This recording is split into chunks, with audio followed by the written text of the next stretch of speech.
Welcome back. بات کریں گے اب نظام کی تبدیلی کی. نظام کو تبدیل ہونے کی ضرورت ہے یا نہیں, اس پر ہم بات کریں گے. کوئی حسین صاحب آپ کہیے گا, کیسے دیکھ رہے ہیں؟ کیا واقعتاً سسٹم خراب ہو چکا ہے, سسٹم کو ٹھیک کرنے کی ضرورت ہے, گڈ گورننس نہیں ہے اور اس کے لیے صوبوں کا انعقاد لازمی ہے؟ دیکھیں, بات یہ ہے کہ یہ جو صوبوں کے حوالے سے بات ہے, یہ بالکل ڈسکشن ہو رہی ہے, مختلف کئی سالوں سے ہو رہی ہے, بلکہ اس وقت کتنے سال ہو گئے ہیں لوگ یہ بات کرتے ہیں مختلف ادوار میں. ابھی بھی ایک کیمپین چل رہی ہے, مگر اس کے لیے ایک آئینی راستہ موجود ہے. میں سمجھتا ہوں کوئی بھی صوبے میں, جس طرح ہم نے 2008 میں ہماری حکومت بنی تھی, پنجاب میں ہم نے ساؤتھ پنجاب کا جو ہے ریزولیشن پاس کیا تھا, تو اس اسمبلی کا اختیار ہے کہ وہ اس کو اگر سندھ میں صوبہ بننا ہے تو سندھ اسمبلی نے لیکن پنجاب میں تو وہ پاس ہوا, لیکن اس کے باوجود ہمیں صوبہ بنتا نظر نہیں آیا. جنوبی پنجاب ہزارہ کی بات کی جائے تو باتیں صرف وہ انتخابی کیمپینز کی حد تک ہم نے دیکھی. تو یہ وہی بات ہے, میں یہی بات کر رہا ہوں, جلسوں نعروں سے, بات چیت سے یہ معاملہ حل نہیں ہونا ہے. اس کے لیے پارلیمانی فورم جو ہے نا, بہترین فورم ہے جس پہ قانون سازی ہونی ہے. نیشنل اسمبلی پہلے صوبائی جو اسمبلی ہے, آپ حکومت وقت ہے نا کوہستانی صاحب, آپ حکومت وقت ہے, اور پنجاب میں جس وقت یہ قرارداد پاس ہوئی اس وقت بھی آپ ہی کی حکومت تھی اور یہ پاس بھی ہو گئی. انیشیٹ تو آپ ہی کی جانب سے ہوگا نا. دیکھیں, پنجاب میں اگر ہم لوگ یہ کر دیتے ہیں, آپ لوگ کر دیتے ہیں اگر کسی بھی صوبے میں جو صوبہ 2 صوبے بننے ہیں, 3 بننے ہیں, اس صوبے کی اسمبلی نے, اس کے عوام نے فیصلہ کرنا ہے نا. پنجاب کی عوام کا سندھ کا فیصلہ تو نہیں کرنا ہے. وہ سندھ کی حکومت نے بیٹھی ہوئی سحر صاحبہ بتا سکتی ہے کہ سندھ اسمبلی کا ریزولیشن کیا ہے. سندھ کے میرا تعلق بھی سندھ سے ہے. سندھ کی عوام کو اس پہ تحفظات ہیں, اس پہ پیپلز پارٹی جس طرح کہا کہ سب تمام جماعتیں بیٹھے گی جو پارلیمنٹ کے اندر موجود ہے. یہ ڈیبیٹ سے نہیں ہوگی, نعروں سے نہیں ہوگی, بات سے. یہ بات پارلیمانی فورم پہ جو قانون سازی ہونی ہے, آئین اس کا جو کہتا ہے اس پہ ہمیں آئینی طریقے سے کرنا ہے جو بھی. سر صاحب آپ اس پر کیا کہیں گے؟ دیکھیں, بالکل کوہستانی صاحب نے صحیح بات کی ہے کہ ایک آئینی طریقہ کار ہے, اور انہوں نے ایک سندھ کے عوام, یعنی صرف سندھ کی اسمبلی نہیں, سندھ کے عوام سندھ کی تقسیم کے لیے بالکل جو ہے وہ کسی صورت کمپرومائز نہیں کریں گے. پہلی بات یہ ہے کہ یہ جو ایک ہے نا, سندھ کے اندر یہ کوئی نیا فارمولہ نہیں ہے. کبھی IGI بنی, کبھی جو ہے MQM بنی, کبھی جو ہے وہ کوئی اور طریقہ کار ہوا, کبھی کسی بنیاد کے اوپر, کبھی کس صوبے کے آپ شہری یعنی اربن اور رورل ایریاز کو الگ کر کے پروونسز بنائیں گے. ٹھیک ہے, اور یہ جو ایک بنائے ہوئے نا ایک مت کہ جی ساری جو ہے وہ کراچی کو اس لیے الگ کر دو کہ ریونیو سندھ میں ہوتا ہے. بھائی جو اگر ایگریکلچر یا فوڈ سیکیورٹی سے متعلق ریونیو جمع ہوتا ہے, یا جو گیس کی فیلڈ سے جمع ہوتا ہے, یا ان کے ہیڈ کوارٹرز ہیں نا سندھ کراچی میں, ٹھیک ہے, اگر کسٹم ڈیوٹی کہیں سے بھی آتی ہے, ہیڈ کوارٹر ہے نا وہاں پر. تو بات یہ ہے کہ یہ جو ایک سوچ آ گئی ہے, یہ بند کمروں میں بیٹھ کے جو پالیسیز بنتی ہیں وداؤٹ اینی فورسائٹ, کہ آپ یہ نہیں دیکھتے کہ اس کے کانسیکوینسز کل کیا ہوں گے. ٹھیک ہے, یہ بہت اس کے جو ہے فار ریچنگ کانسیکوینسز ہیں. ان چیزوں کو آپ جو ہے ایک وزیر کے بیان یا 2 وزیروں کے بیان اس طرح سے نہیں ہوتا. سسٹم کے اندر ڈیبیٹ جو ہے پارلیمنٹ کے اندر ضروری ہے, اور پارلیمنٹ کے اندر ڈیبیٹ ہوگی بھی, اور اس پر بات کرنے کی کوشش ہر روز ایک نیا ایشو اٹھا کے ملک کے اندر مزید افراتفری پیدا کرنا. بات یہ, اور کہہ ہو رہے ہیں جو خود ذمہ دار ہیں, جو خود ذمہ دار ہیں وہ اپنی ذمہ داریاں پوری کرنے سے قاصر ہیں. ٹھیک ٹھیک. روکری صاحب آپ اس پر کیا کہیں گے, آپ کی جماعت اس پر کیا کہتی ہے؟ دیکھیں جی, افغانستان کے 34 صوبے, جی, بھارت کے 28 ہیں, ایران کے 31 ہیں, چائنا کے 28 ہیں, لیکن ان کا سسٹم ٹوٹلی ڈیفرنٹ ہے. پولیٹیکل پارٹیز نہیں چاہتی کہ صوبے بنے. پولیٹیکل پارٹیز, ہم تینوں بیٹھے ہوئے ہیں نا, ہمارے سے پہلے یہ سوال کیا جائے کہ آپ یہ بتائیں کہ لوکل گورنمنٹ سسٹم کے بغیر آپ اسمبلیز کے اندر بیٹھے کیسے ہیں؟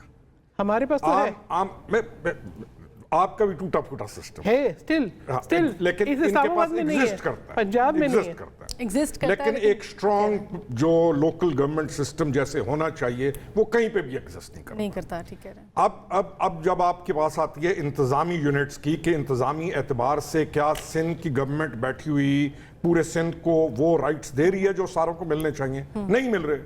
پنجاب والے کیا دے سکتے ہیں؟ نہیں دے سکتے.